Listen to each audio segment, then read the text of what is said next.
Cordiales saludos amigos televidentes, bienvenidos y buenas noches a un programa más de Visión Universitaria, un espacio para interpretar la realidad. Este producto educomunicacional se genera aquí, en la Universidad Técnica del Norte, primer centro de educación superior de la zona norte del país. Amigos, amigas televidentes, bienvenidos y buenas noches. Sábado, y sin duda alguna ustedes estarán en sus hogares aprovechando este espacio para conversar junto a sus hijos, sus amigos, siempre los temas coyunturales, los temas que requieren análisis. En esta oportunidad nos acompaña el subsecretario de la zona norte del país, amigos, amigas televidentes, del abogado Gustavo Andrade, con quien vamos a conversar sobre el transcurso de una hora acerca de todo lo que significó la construcción del Plan de Desarrollo Nacional, la formación de escuelas ciudadanas, la importancia de implementar en territorio los proyectos emblemáticos del actual gobierno. Pero antes de iniciar este diálogo, que sin duda alguna será enriquecedor y sobre todo lo debemos aprovechar,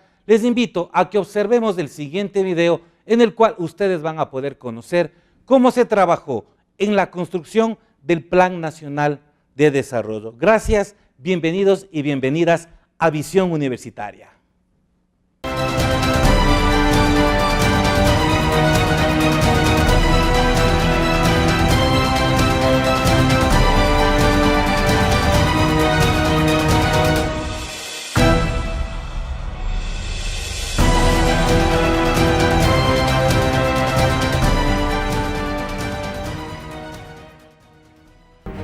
Secretaría Nacional de Planificación y Desarrollo. Desde Semplades trabajamos para planificar el desarrollo nacional, erradicar la pobreza, promover el desarrollo sustentable, redistribuir equitativamente los recursos y la riqueza y garantizar los derechos individuales, colectivos y de la naturaleza como lo dicta la Constitución de la República. El Plan Nacional de Desarrollo 2017-2021 Toda una Vida se construyó con los aportes de la ciudadanía, gremios, organizaciones sociales, academia, entre otros, que fueron recopilados mediante un proceso participativo que recorrió todo el territorio ecuatoriano. Este instrumento de planificación, que es de carácter obligatorio para el sector público e indicativo para el privado, está pensado a largo plazo y se articula con los Objetivos de Desarrollo Sostenible al 2030, año en el que como país celebraremos 200 años de vida republicana. El plan se divide en 3 ejes, 9 objetivos con sus respectivas políticas, metas e intervenciones emblemáticas. El primer eje es derechos para todos durante toda la vida. El segundo eje es economía al servicio de la sociedad. El tercer eje es más sociedad, mejor Estado. El desarrollo territorial y la sustentabilidad ambiental son los pilares del Plan Nacional de todos los ecuatorianos. Semplades desarrolló 12 foros en los que participaron 3.557 ciudadanos, con 11.381 aportes relacionados con temas como economía, impulso a la producción, garantía de derechos colectivos, entre otros. Bueno, lo vivido del día de hoy es histórico para los pueblos y las nacionalidades. Nos permite también plasmar propuestas a futuro. No queremos que eso se quede en papel, en letra muerta. Yo creo que todos somos responsables de lo que va sucediendo y hacia dónde queremos que el país vaya creciendo. Desde el mes de junio, el portal web Plan para Todos registró 18.419 visitas y 1.356 aportes a través de los foros virtuales. Mediante distintos talleres y reuniones, los representantes de las distintas funciones del Estado, consejos nacionales para la igualdad, gobiernos autónomos descentralizados y organizaciones sociales aportaron a la elaboración del plan, que también incorpora las propuestas del diálogo nacional. Luego de estos procesos participativos de construcción del Plan Nacional de Desarrollo 2017-2021 Toda una Vida, se presentó el documento a la Asamblea Ciudadana Plurinacional e Intercultural para el Buen Vivir el 31 de agosto de 2017 en la ciudad de Cuenca. Con los aportes ciudadanos incorporados al documento, el Consejo Nacional de Planificación lo aprobó por unanimidad el 22 de septiembre pasado. En el Consejo Nacional de Planificación participan el presidente de la República, CEMPLADES, consejos sectoriales, gremios de los gobiernos autónomos descentralizados, consejos nacionales para la igualdad, Consejo de Educación Superior y representantes de los ciudadanos. De esta manera se consolida el instrumento de planificación que orientará las acciones de nuestro gobierno y del país durante los próximos 4 años. Así, fortalecemos el compromiso de trabajar en conjunto para lograr este propósito que expresa el pensamiento del presidente Lenín Moreno Garcés. Nada para ustedes sin ustedes. La ruta está trazada. Nos proyectamos hacia un Ecuador que aprovecha sus capacidades para un mejor futuro con una ciudadanía comprometida y activa.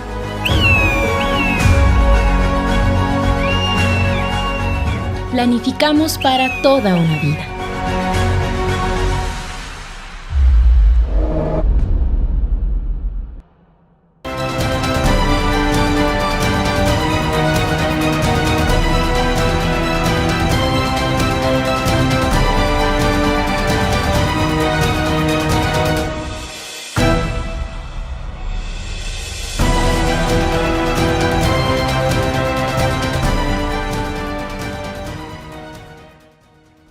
Gracias y continuamos aquí, amigos, amigas televidentes, en su programa Visión Universitaria. Como les mencionábamos, en esta noche nos acompaña el abogado Gustavo Andrade, subsecretario de las CEMPLADES de la Zona 1, con quien durante toda esta hora de programa vamos a conversar acerca del Plan Nacional de Desarrollo y otros temas inherentes a esta cartera de Estado. Abogado, bienvenido, gracias y buenas noches por asistir a este programa Visión Universitaria. Buenas noches, Pablo, un saludo a la audiencia. Un gusto para mí, en calidad de subsecretario zonal de CEMPLADES, estar acá justamente compartiendo este diálogo, esta conversación sobre temas de planificación y desarrollo. Así es, muy importante sin duda alguna que toda la opinión pública de la región norte que nos está sintonizando conozca con mayor detalle. Siempre tenemos la oportunidad de conversar, pero en una entrevista en el espacio del noticiero tratamos de que sea lo más resumido. La propuesta es que ahora desarrollemos un poco más esta temática. Comencemos. ¿Qué significa para nuestro país tener un Plan Nacional de Desarrollo 2017-2021 denominado Toda una Vida? Justamente en el mes de octubre del año anterior se aprobó el Plan Nacional de Desarrollo. El Plan Nacional de Desarrollo es la herramienta técnico-política que nos permite saber hacia dónde vamos como país, cuál es el futuro, cuáles son los objetivos que pretendemos alcanzar a través de un trabajo conjunto entre la institucionalidad gubernamental y la ciudadanía. Esa es la importancia de este plan nacional. Fue construido por capacidades de los equipos de la subsecretaría zonal y también en el ámbito nacional por parte de los equipos de CEMPLADES. Se realizaron 12 foros a nivel nacional en donde se recogieron importantes aportes por parte de la ciudadanía. Estamos convencidos de que la forma de trabajar es pasar de una planificación de escritorio a una planificación de territorio. Así, sin duda alguna, era importante contextualizar, obviamente, porque ya vamos casi a 10 meses del actual gobierno y era necesario que mucha gente a veces no conoce la importancia de estos planes. Obviamente, usted mencionaba de esas reuniones, inclusive Ibarra fue la sede en la cual asistieron los diversos actores sociales.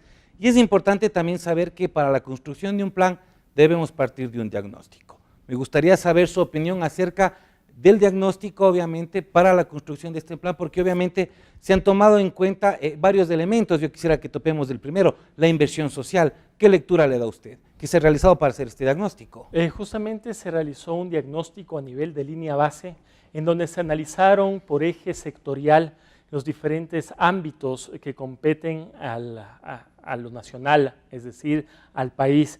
Este diagnóstico fue levantado del análisis primero de lo que fue la Constitución de la República aprobada en el 2008, de lo que es el plan de trabajo de nuestro señor y compañero presidente Lenín Moreno, y también los avances que se han generado del anterior Plan Nacional de Desarrollo.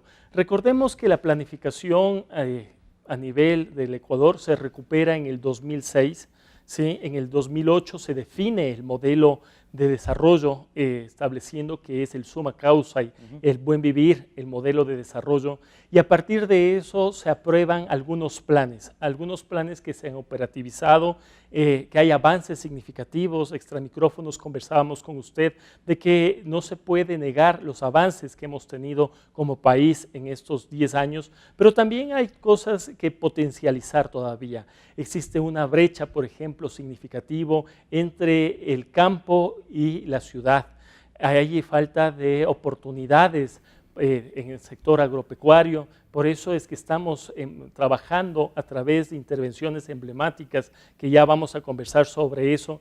Hay muchos aspectos que trabajar también a nivel de educación superior, a nivel de salud, a nivel de educación, a nivel productivo, y a través de una nueva forma de corresponsabilidad que se debe sustentar en una vinculación, en un trabajo en conjunto que debe existir entre la ciudadanía y la institucionalidad gubernamental. Es importante. ¿Por qué hacíamos esto? Porque obviamente uno de los pilares del actual y del anterior gobierno ha sido hacer énfasis en inversión que ha recibido el sector social en relación al PIB, o sea, un crecimiento del 4%. Me gustaría que ahora hablemos un poco del tema de la seguridad. Mucho se habla en estos días que el gobierno está trabajando mucho en el tema de seguir trabajando y seguir financiando el tema de la seguridad. Obviamente estamos trabajando, impulsando la temática de seguridad. Acá en la zona 1, 3 de las 4 provincias que conforman la zona 1, es decir, las provincias de Esmeraldas, de Carchi y Sucumbíos, quedan en la zona de frontera. Actualmente es una zona con mucha intermitencia en cuanto a un conflicto que no es nacional, sino es un conflicto transfronterizo suscitado debido a la desmovilización de las FARC, pero que todavía quedan grupos latentes, y como consecuencia de esos grupos que se encuentran operando en la zona, lastimosamente en la provincia de Esmeraldas han habido sucesos en estos últimos días muy penosos, ¿no?, que llevan a replantear el sistema de seguridad para esta zona principalmente y para el Ecuador. En ese sentido ha habido muchos avances a través de procesos de desconcentración relacionados a la distribución del personal de la Policía Nacional, por ejemplo, en distritos y en circuitos. Eso es un avance que ha existido en torno a este proceso de territorializar, ¿sí?, los servicios públicos, es decir, ya cambiar esa lógica de que todo esté centralizado, de que todo se maneje a través de control remoto, hacia un trabajo permanente en territorio, un trabajo que nos permite recoger esos insumos, esos aportes, conocer la problemática existente en los territorios y en base a eso tomar decisiones que obviamente las estamos tomando y que se están ejecutando actualmente. Ese se enmarca dentro del tercer eje del Plan Nacional de Desarrollo, que es la prestación de servicios públicos con calidad y con calidez. Así es, mucha gente se preguntará por qué, le pregunta al subsecretario de las EMPLADES, tema de seguridad, tema de sectores sociales. Sí, justamente desde las EMPLADES es la entidad gubernamental que diseña obviamente la política pública a nivel gubernamental. Entonces es imprescindible obviamente que conversemos y nos esté dando esta explicación. ¿Por qué le preguntaba lo de la seguridad? Obviamente porque viene la parte de los sectores estratégicos, o sea, obviamente en el mismo plan se establece, al ser esta una zona eminentemente de frontera, obviamente los problemas que usted citó, eso ya viene a otras causas y otros análisis. Me gustaría, ¿cómo se va a trabajar obviamente para seguir hablando de sectores estratégicos que tenemos acá en la zona 1, por ejemplo? Tenemos muchos recursos estratégicos acá a nivel de zona 1. Podemos mencionar el agua, por ejemplo, como un líquido vital, un líquido que estamos trabajando en un programa emblemático que es Misión Segura de Agua Segura y Saneamiento para Todos. En esta misión, es decir, en este programa estamos articulados con Senagua, con el BEDE, y lo que pretendemos es beneficiar en esta primera fase a 10 municipios de la zona 1 a través no únicamente de la transferencia de recursos presupuestarios para que potencialicen esos sistemas de agua potable y alcantarillado. Así, si usted me permite, eso lo vamos ya a desarrollar exclusivamente en un bloque, lo vamos a destinar casi 10 minutos porque a mí en lo personal me pareció muy importante el hecho de que puede cambiar las condiciones de vida si es que aseguramos un abastecimiento de agua potable limpio que caracterice desarrollar la vida. Eso sin duda alguna es un aspecto súper importante y por eso se ha decidido con el equipo de producción destinarle un bloque para que usted pueda comentarlos. Hay un dato que me llamó bastante la atención del Plan Nacional de Desarrollo que me gustaría su criterio. Voy a citar para obviamente no dañar y no descontextualizar la fuente.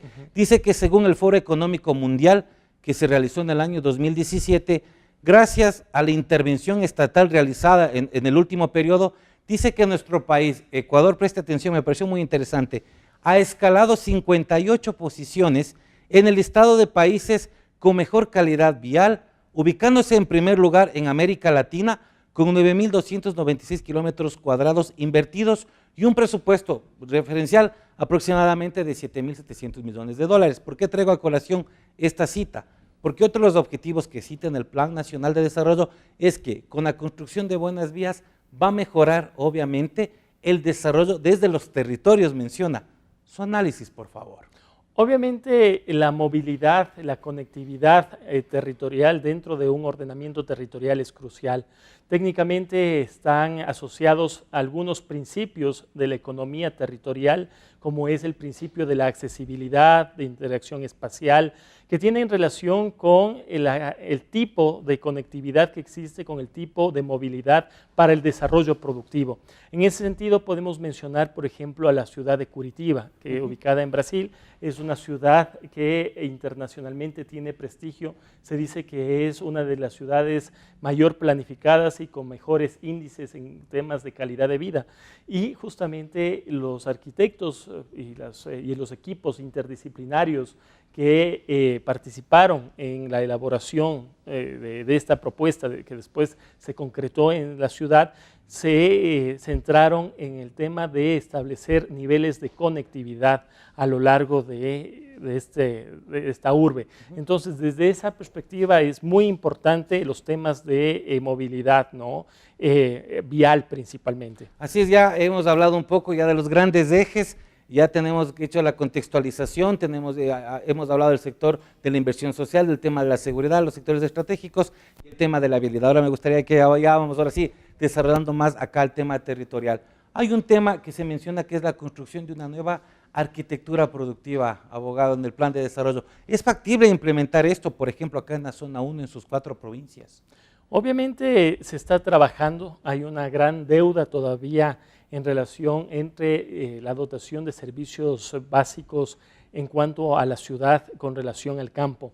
El campo ha estado olvidado, el sector del campesinado ha estado olvidado, la ruralidad ha estado olvidada y en ese sentido es que estamos generando unas sinergias a través de un trabajo de tipo colaborativo, obviamente respetando esas particularidades, esas especificidades que existen en los territorios. Cuando me refiero a territorios me estoy refiriendo a construcciones permanentes, dinámicas, construcciones que tienen que ver con aspectos sociales, identitarios, culturales, políticos. Y desde esa perspectiva se tiene que entender de que acá en la zona 1 existe mucha diversidad, tanto poblacional, ¿sí? El día martes en Semplades desarrollamos un evento con pueblos y nacionalidades en donde nos decían y nos hacían ver la riqueza a nivel de cosmovisión andina principalmente que se tiene y cómo esa cosmovisión andina genera otros entendimientos respecto al sector económico, al sector productivo,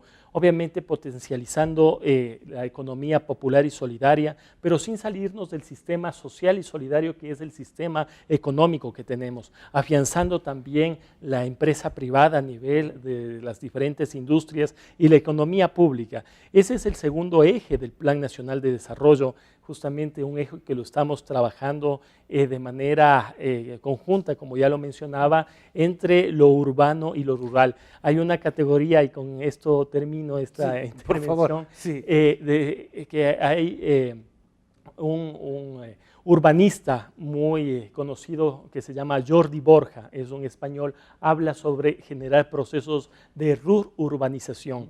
Y la generación de procesos de rurbanización pasa por generar complementariedades. y no entender únicamente a los territorios desde la infraestructura, no entender a los territorios únicamente desde el cemento ni el concreto.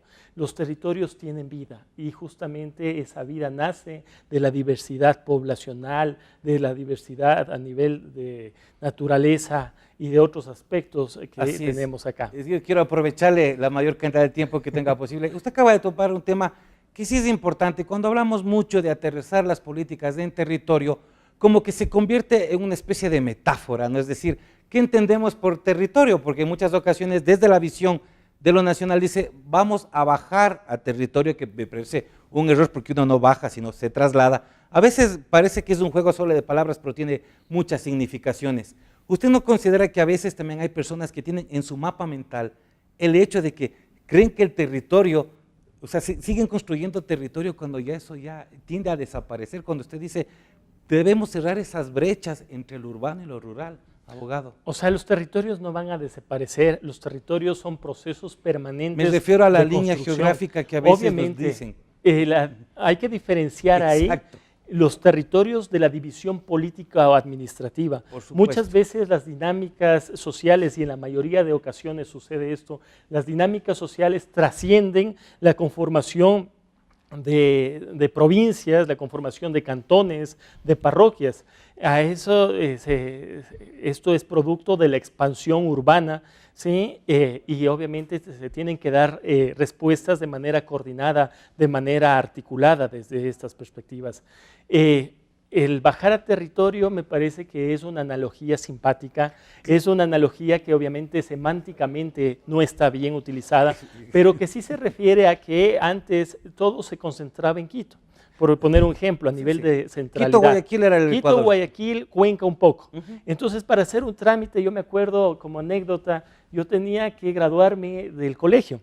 Y obviamente para hacer los trámites, para poderme graduar, tuve que coger el bus en el terminal y trasladarme hacia la ciudad de Quito, hacer los documentos respectivos que me certifiquen haberme graduado. Ahora la dinámica es diferente. Es decir, existen ya instituciones del gobierno central presentes en territorio. Este es el proceso de desconcentración existente a nivel territorial.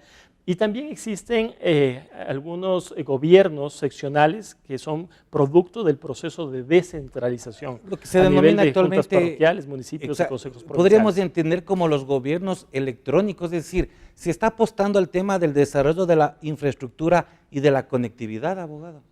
Obviamente se está apostando fuertemente a estas temáticas que son generadoras de desarrollo, la conectividad, y la movilidad también, pero también tenemos que entender que estamos en un mundo globalizado, ¿sí? Estamos en una etapa post-fordista, es decir, que la industria y como tal tenemos que entendernos de que debemos insertarnos en la realidad mundial, y esta inserción de la realidad mundial se lo tiene que generar a través de las nuevas tecnologías.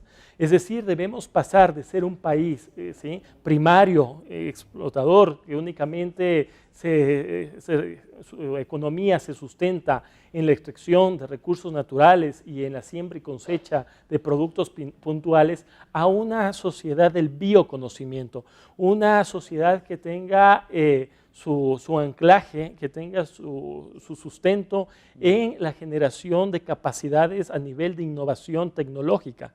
Y desde esa perspectiva, desde ese sentido, también estamos trabajando desde Semplades. Hay otro tema que también me gustaría que lo analicemos, la sostenibilidad ambiental, abogado. Obviamente mucho se habla de que tenemos que tener políticas de generación de proyectos amigables con el ambiente, pero se está trabajando específicamente en eso. O sea, como Semplades existe ya la política pública, se establece ya como uno de los ejes inclusive de este plan nacional. El cambio climático es una realidad presente en la actualidad. Solamente basta recordar lo que pasó días atrás, cuando en años anteriores nos hemos preocupado por el nivel de radiación solar, ¿sí? Eso es producto ya del cambio climático. Los terremotos, las inundaciones, las variaciones climáticas de que una parte del día hace mucho sol y la otra parte del día llueve en exceso, eso es producto del cambio climático. Y obviamente esto tiene también que ver, tenemos que entendernos con una nueva forma de interrelación entre nosotros, entre los seres humanos, con la naturaleza, ¿sí? Con la madre tierra. Para los griegos, la Gaia, para la cosmovisión andina, la Pachamama. Es decir, que a la naturaleza no debemos entenderla únicamente como recursos naturales que están ahí disponibles. Como un ente aislado. Exactamente, que podemos apropiarnos y que podemos aprovechar, sino entendernos como parte. Y el entendernos como parte de la naturaleza implica también repensar la huella ecológica que nosotros estamos dejando en el planeta. Cuando hablamos de huella ecológica nos estamos refiriendo al impacto que cada una de las acciones que nosotros generamos de manera diaria que tienen consecuencias en la naturaleza. Hay una teoría que se llama el efecto mariposa y dice que el aletear de una mariposa puede generar, ¿sí?, muchos efectos al otro lado del planeta. Podemos tener aquí una mariposa aleteando y al otro lado puede haber muchísimos efectos impredecibles. Por eso el tema de la movilidad. Nosotros no podíamos predecir, abogado, que actualmente en nuestro país, obviamente en nuestra zona, la provincia hermana del Carchi, esté viviendo o estemos viviendo un problema de movilidad, obviamente que no sabíamos qué iba a pasar. O sea, nadie podría predecir el hecho que teníamos que ya vivir con este tema y obviamente nuestras ciudades se están preparando para esto. O sea, es decir, ¿cuál va a ser la política pública, por ejemplo? No sé si usted tal vez me pueda responder ese tema. Obviamente hay algunos proyectos que se han priorizado a nivel de construcción de vías, que ya eso no es competencia de Semplades, eso es competencia del ENTOP. Hay que entender de que las instituciones del gobierno trabajamos por competencias específicas. Me refería a la movilidad de los hermanos venezolanos. Y el otro tema es justamente el tema de la migración grande que hay por parte de una problemática social existente en otro país como es Venezuela, que están llegando acá, ¿no?, a Ecuador en varias maneras, bajo varias perspectivas, que sí es verdad que en la mayoría de casos dicen que el Ecuador es un país de paso, pero ¿qué sucede con las personas que se quedan acá? ¿Cuáles las oportunidades que se generan y cuál es esa política pública que posibilita también el contar, el tener unas condiciones dignas de vida para estas personas a nivel de migración, que obviamente no es que quieren migrar porque quieren migrar, sino debido a un conflicto interno que existe, un conflicto social existente en Venezuela. Así es, yo tenía que preguntarle, obviamente, sé que no corresponde a su vocería, pero es importante también tener su visión. Así que ya concluimos estos dos primeros bloques, aunque usted no lo crea, el tiempo pasa muy rápido cuando se aprovecha mucho al invitado. La invitación, amigos, para que sigan aquí en su programa Visión Universitaria, un espacio para interpretar la realidad, después de los siguientes anuncios de aquí, por UTV, televisora universitaria.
UTV, Televisión Universitaria, tu identidad, desde la Universidad Técnica del Norte.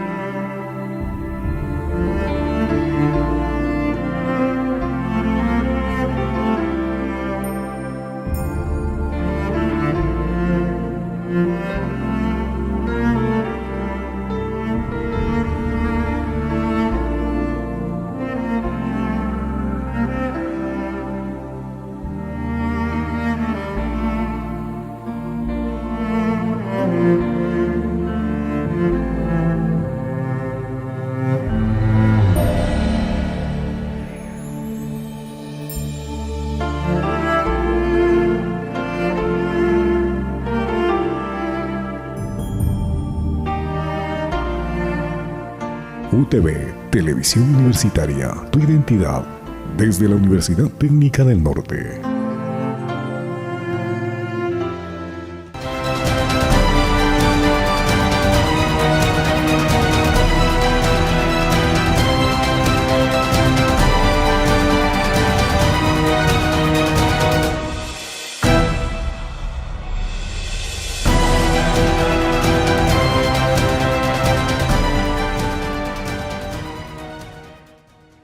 Gracias amigos televidentes por continuar en nuestra sintonía. En esta noche estamos analizando, conversando acerca del trabajo que se realiza en las Semplades de la zona 1. Importante también todo lo que ya se ha analizado en los anteriores bloques, la invitación y el saludo a los amigos que se unen a la señal de UTV Televisora Universitaria y de Radio Universitaria. También les agradecemos todas las llamadas telefónicas, todos sus mensajes en correo electrónico y también a través de las redes sociales que motivan a seguir en este trabajo educomunicacional y sobre todo de formación de la opinión pública. El invitado de esta noche, el abogado Gustavo Andrade, subsecretario de la Semplades Zona Norte. En este tercer bloque del programa lo vamos a dedicar a hablar acerca de un tema que se ha venido trabajando mucho en nuestro país. Es importante que ustedes conozcan la metodología, el objetivo, el por qué se implementa. Los procesos de participación de escuela ciudadana, abogado, el tema que... Justamente el tercer eje del Plan Nacional de Desarrollo es más sociedad, mejor Estado. Estamos convencidos de que la participación ciudadana, pero una efectiva participación ciudadana, nos va a posibilitar tomar mejores decisiones a nivel de política pública. Y cuando me refiero a una verdadera participación ciudadana, me estoy refiriendo a un proceso que implica un cambio de cultura a nivel del involucramiento de la ciudadanía en los asuntos públicos. La ciudadanía no se decreta, o sea, los procesos de ciudadanía no se decretan, los procesos de ciudadanía se construyen. Y esa construcción, de acuerdo a algunos análisis académicos, teóricos, toman tiempo. O sea, no es de la noche a la mañana tampoco. Antanas Mockus, ¿sí?, que es un político prestigioso en Colombia, ha establecido a través del equipo consultor, porque tiene una consultora, de que cambios culturales demoran entre 20 y 25 años. Pero estamos convencidos de que debe generarse ese apropiamiento por parte de los diferentes grupos poblacionales en la dinámica pública. Así, pero en ese escenario que usted menciona que estos procesos de construcción se demoran 20 años, sobrepasan a las expectativas de los escenarios tradicionales en donde nuestro modelo establece que se deben realizar elecciones, por ejemplo, cada 4 años. Y eso es una pregunta y la asumo a tono muy personal, que a veces los procesos de participación ciudadana se convierten en la construcción de la cancha. Puede ser que sí, tal vez en la recuperación de algún espacio físico, pero de lo que yo le escucho, le entiendo otra cosa, que es la participación ciudadana, abogado. Obviamente, Pablo, hay que pasar de una política de estereotipos a una política de propuestas. Lastimosamente ahora cualquier persona que sea conocida, que sea popular en el medio, por citar a exreinitas, ex personas de la farándula local, se autoproclaman justamente como líderes de opinión, líderes de participación ciudadana. Y cuando se les manifiesta que presenten una propuesta viable que se quiere ejecutar a nivel de ciudad o a nivel de provincia, no tienen, son carentes justamente. Entonces, en ese sentido se tiene que repensar la forma de hacer política, se tiene que trascender ¿sí?, de una política electoral a la verdadera, a la real concepción de política. Política ya lo manifestaron los griegos, es decir, la preocupación que debe haber por los habitantes de una ciudad sobre los ámbitos geográficos en los cuales habitamos. La construcción y el desarrollo de una ciudad no únicamente es una responsabilidad de las instituciones del sector público, sino que hay que generar procesos de corresponsabilidad, y esos procesos de corresponsabilidad estamos generando desde Semplades a través de procesos que hemos denominado escuelas de formación ciudadana. Coméntenos un poco acerca de esta experiencia, que es importante saber que se está realizando capacitaciones obviamente a los diferentes sectores sociales. ¿Cuál es el objetivo de estas capacitaciones? ¿Qué temas son los que o las personas están visualizando o se están adquiriendo algún tipo de destreza? Justamente las escuelas de formación ciudadana están conformadas por 4 módulos, ¿sí? El primer módulo es sobre la transformación democrática del Estado. Si queremos generar un involucramiento por parte de la ciudadanía en los asuntos públicos, primero hay que aprender de manera conjunta cómo podemos generar relaciones entre la ciudadanía y la institucionalidad gubernamental, y a la inversa también, porque este es un proceso bidireccional desde la institucionalidad gubernamental hacia la ciudadanía.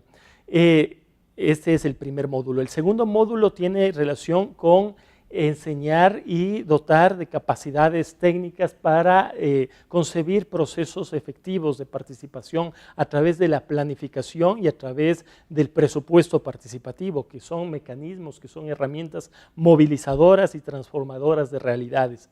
El tercer módulo tiene que ver con la elaboración de proyectos. Muchas de las veces existen excelentes ideas, excelentes propuestas que lastimosamente no se sabe cómo ejecutarlas, y para esto se tiene que conocer cómo se redacta, cómo se elabora un proyecto para posteriormente concretarlo. Entonces, eso también es parte de esta malla curricular. Y el cuarto módulo es comunicación comunitaria, comunicación popular.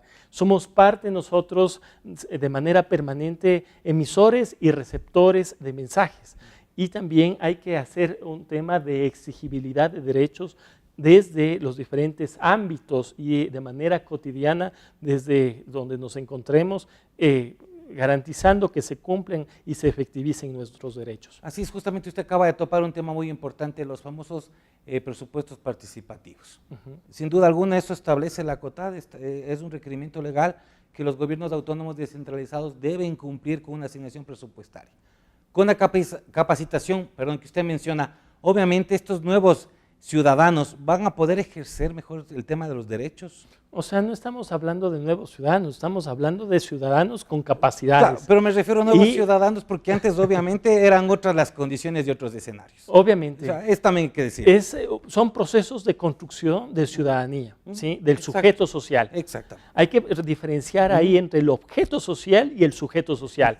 Basta de llevar banderas y ir a convocatorias por sándwiches, sino más bien movilizarnos porque nos preocupa y tenemos la convicción de que vamos a aportar, de que vamos a contribuir en el desarrollo, en el progreso de nuestros territorios. Deben primar el interés colectivo. Exactamente. ¿Cómo lograr eso? ¿Cómo logramos eso? A través de la incidencia, ¿sí? Incidencia y el involucramiento por parte de las personas en los diferentes eventos que se realicen.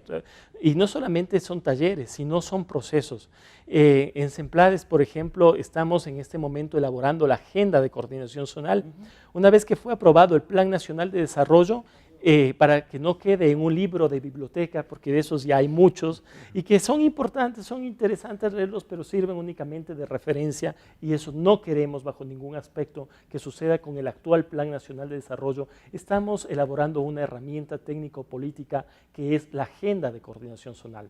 Y para la elaboración de esta Agenda de Coordinación Zonal hemos trabajado, ¿sí?, con diferentes sectores. Hemos primero conformado 5 mesas sectoriales, en donde están participando representantes del Ejecutivo desconcentrado, ¿sí?, donde están participando representantes de los diferentes niveles de gobiernos autónomos descentralizados, donde está participando representantes de la academia y también representantes de las organizaciones sociales. Y estas mesas, lo que se pretende a partir de un diagnóstico que se realizó, a partir de una línea base que se efectuó, es la generación de propuestas que permitan a nivel de zona contribuir para que esos 9 objetivos del Plan Nacional de Desarrollo se concreten, ¿sí?, para que efectivamente lograr el cumplimiento de esos 9 objetivos del Plan Nacional de Desarrollo. Y esto no queda en la elaboración de la Agenda de Coordinación Zonal, sino estamos hablando de un modelo de gestión, ¿sí? Y cuando nos referimos a un modelo de gestión, estamos hablando de una forma permanente de trabajo articulado y coordinado, porque eso desarrolla Semplades. Nosotros somos la entidad coordinadora y articuladora de la política pública. Exactamente. ¿Sí? Y desde esa perspectiva pretendemos de que haya un trabajo, primero de empoderamiento, de corresponsabilidad y que permita, que posibilite mejorar las condiciones de vida de manera real, ¿sí? En los diferentes ámbitos geográficos. Claro, obviamente antes de entrar al tema del agua, lo que usted acaba de mencionar, eso implica la implementación de un sistema de evaluación, lo que conlleva a que debe haber acciones metodológicas, acciones sociales, acciones políticas, acciones intersectoriales y acciones de retroalimentación. Justamente esto implica un sistema que tiene que ver con una planificación integral e integradora. Antes se planificaba muchas veces solamente de manera dispersa desde las realidades, desde las competencias de cada una de las instancias, de las instituciones. Ahora lo que se pretende es generar unas sinergias, un trabajo coordinado entre todas, es decir, realizar una gran minga, ¿sí?, que tenga como propósito el mejorar las condiciones de vida en los territorios. Y esta gran minga tiene algunas líneas de actuación. Ahí están las intervenciones emblemáticas. Podemos referirnos, por ejemplo, a la misión de agua segura y saneamiento para todos, que está encabezada por Semplades, que ya vamos a conversar en minutos sobre eso, a la minga agropecuaria, a Misión Ternura, a Impulso Joven, al Bachillerato Acelerado Rural, entre otras intervenciones. Las Manuelas Planto de una Vida. Parece súper interesante. Voy a citar textualmente lo que dice el Plan de Desarrollo en relación al agua para todos. Dice que el derecho humano al agua es fundamental e irrenunciable. En este sentido, esta intervención busca manejar y aprovechar de manera integral el recurso hídrico con una visión que supere las inequidades territoriales en cuanto al acceso, calidad y cantidad, y además de comprometer a todos los actores sociales involucrados en su cuidado y uso responsable. Justamente el agua es vida, en eso debemos estar convencidos, y es un recurso finito. Cada vez tenemos más problemas por el tipo de agua que consumimos. Estaba viendo datos de ONU a nivel internacional y establecían que el 80% del agua que utilizamos a nivel mundial es de vuelta hacia los ríos y hacia los océanos, pero sin ningún tipo de tratamiento. Entonces es preocupante, ¿no? Es preocupante. Y desde esa perspectiva estamos impulsando este programa de manera conjunta entre Semplades, el BEDE y Senagua, con la finalidad de generar proyectos a través de un trabajo también cercano con los municipios. Acá en la zona 1 se han beneficiado 10 municipios a través de esta intervención, que van a mejorar, ¿sí?, el agua potable, que van a mejorar los sistemas de alcantarillado, y que no solamente se refiere a la transferencia de recursos económicos hacia los municipios, sino que debe generarse, y en eso estamos trabajando, una corresponsabilidad a través del involucramiento por parte de los gobiernos municipales, en este caso, respecto a las intervenciones emblemáticas. Y claro, si hacemos una lectura del agua, podemos hacer una lectura del agua sobre, como eje articulador de derechos. Ligado al agua está el tema de vivir en un hábitat adecuado. En el mes de octubre del año 2016 se desarrolló acá en la ciudad de Quito un evento que se realiza cada 25 años. Me refiero a ONU Habitat, el tercer encuentro mundial de autoridades, de activistas, de ciudadanía, de grupos sociales, que pensamos de cómo deben ser las ciudades para esos próximos 25 años. Y ahí se estableció como un eje articulador el derecho al territorio, y el derecho al territorio se está manejando desde esta nueva concepción que tiene que ver con la conservación, con la preservación, principalmente del recurso hídrico, ¿no? También podemos hacer una lectura sobre el agua como desde un eje productivo, desde el sector agropecuario, que es el segundo eje del Plan Nacional de Desarrollo, o como un eje movilizador de la organización social.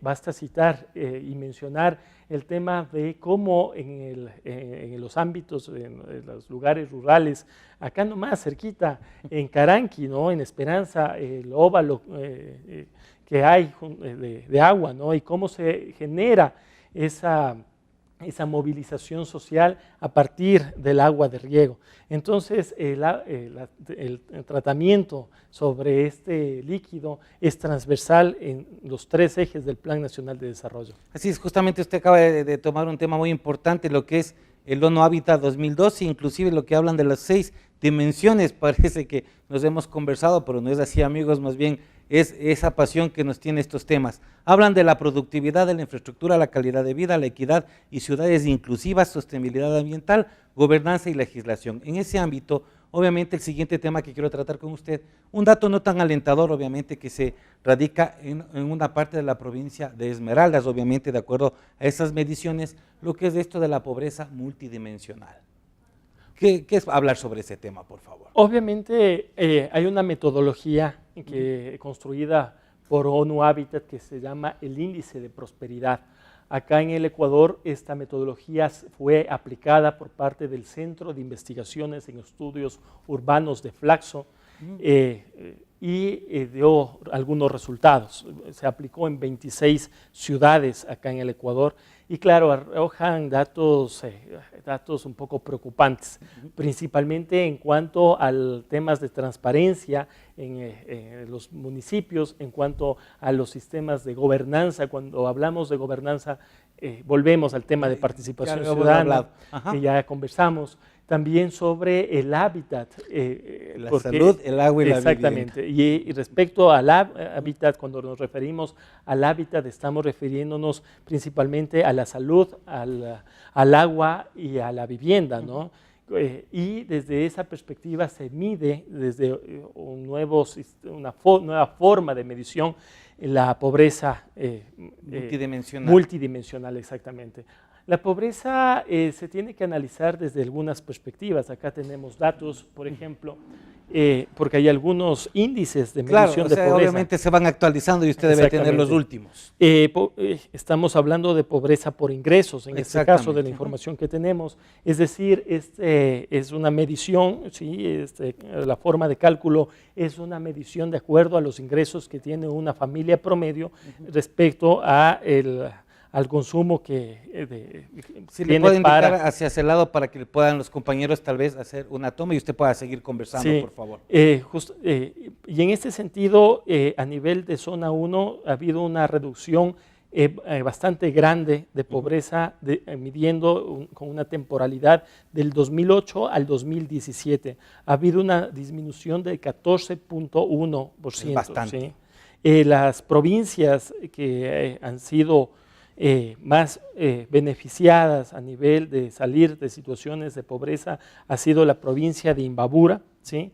Con el 23.4%, y la provincia de Sucumbíos es la provincia que más necesidades a nivel de pobreza tiene.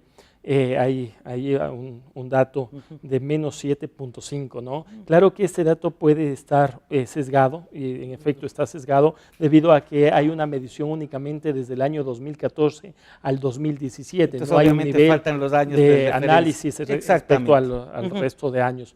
Pero justamente dentro de lo que les comentaba de agua segura y saneamiento, el 60%, ¿sí?, de los 7 millones, más de 7 millones que se van a invertir acá en la zona 1, va a destinarse a la provincia de Sucumbíos, ¿sí? Ahí está como beneficiarios los municipios de Lago Agrio, de Putumayo y de Chuchufindi. Así es, muy importante sobre todo la explicación que usted realiza. Ya para finalizar, hemos hablado ya aproximadamente la hora que hemos llegado, hemos acordado. Tan rápido ha pasado. Para que no parezca, ha fluido el programa, lo cual yo le agradezco toda su predisposición, obviamente, para abordar todos los temas y agradecerle nuevamente. Y en estos últimos minutos me gustaría que se dirija a la cámara y obviamente para que nos escuche toda la opinión pública que nos sintoniza a través de UTV, Televisora Universitaria y Radio Universitaria, medios públicos, decir ¿qué nos espera? Obviamente hay una construcción para el año del 2030 que se denomina esta construcción, el objetivo que queremos, pero de aquí a lo inmediato, ¿cuál sería el mensaje que usted les daría a los zimbabureños y zimbabureñas, de todos los amigos que nos están sintonizando, y nuevamente agradeciéndole su tiempo y su gentileza. Muchas gracias y buenas noches. El mensaje que quiero transmitir en esta noche es de que trabajemos de manera conjunta. Estamos en un nuevo momento político, un momento político en donde debemos generar una nueva convivencia social que se debe sustentar en principios e ideales. Principios como son la coherencia, como es la honestidad, como es la transparencia. Y esos principios deben ser nuestros articuladores, nuestros orientadores hacia el tipo de sociedad que queremos. La construcción de la sociedad no es una temática exclusiva de las instituciones públicas, sino debemos todos ser corresponsables de este nuevo acuerdo de convivencia. Un acuerdo de convivencia, obviamente, que tiene por hoja de ruta el Plan Nacional de Desarrollo, es decir, con esa proyección hacia el 2021, cómo soñamos y cómo concretamos que sea nuestro cantón, cómo queremos que sea nuestra provincia y cómo queremos que sea nuestro país hacia el 2021. Muy bien, queremos nuevamente agradecerle su tiempo y su gentileza. En esta noche, amigos televidentes, pudimos conocer el trabajo que se viene desarrollando desde las EMPLADES Zona 1 a nivel territorial, obviamente a nivel de las políticas, los objetivos y sus metas. Nos acompañó su subsecretario, el abogado Gustavo Andrade. No me queda más que agradecerles y sobre todo la invitación que realizamos al cierre de cada uno de estos programas. Están los hechos, están los datos, están los análisis. No me queda más que invitarles a que los discutan y siempre lo conversen en familia. La invitación para que sigan este programa todos los días sábados a partir de las 19:30 y su reprise los días miércoles a la misma hora. Conmigo, gracias, un fuerte abrazo y hasta una próxima oportunidad.